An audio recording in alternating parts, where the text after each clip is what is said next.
Did you know that the first Japanese troops set foot on Luzon soil just hours after the attack on Pearl Harbor?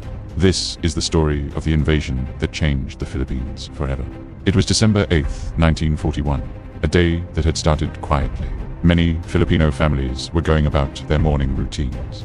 But then, waves of Japanese aircraft appeared in the sky, bombing American airfields like Clark Field and military installations across the island.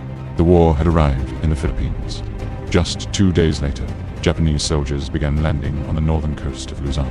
But the main invasion came on December 22nd, when over 40,000 troops from the Japanese 14th Army, led by General Masaharu Hama, stormed ashore at Lingayen Gulf. More troops landed at Layman Bay in the south, intending to trap the defenders in a giant pincer movement. Defending the Philippines were the combined American and Filipino forces, known as the USAFFE, under the command of General Douglas MacArthur. They fought bravely, but they were up against a well-prepared and powerful enemy. As the Japanese forces advanced towards Manila, General MacArthur made a difficult decision: to avoid a bloody street-by-street battle.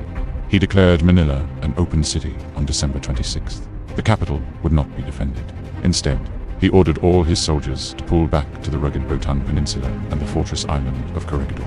This was part of a long-standing plan called War Plan Orange, to delay the enemy and make a final stand. By January 2nd, 1942, Japanese troops entered Manila, but the main American and Filipino force had escaped the trap and was digging in on Bataan. This created a major problem for General Hama. He had expected a quick victory, but instead, his army was bogged down.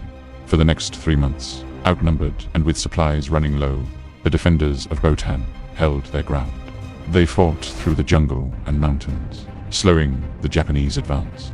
The Japanese even had to bring in reinforcements, but hunger and disease became the biggest enemies. The soldiers on Bataan were starving, surviving on half rations, and even eating horses and mules.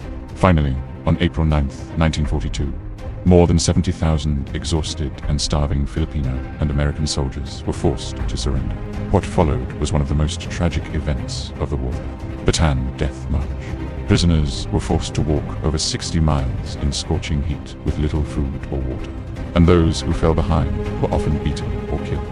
Corregidor held out for 1 more month, finally falling on May 6th. The fall of Luzon was a devastating blow, but the courage shown by the defenders during those long months became a symbol of hope and resistance, inspiring the Filipino people that freedom would one day return. Thanks for watching. Please like and subscribe for more history stories.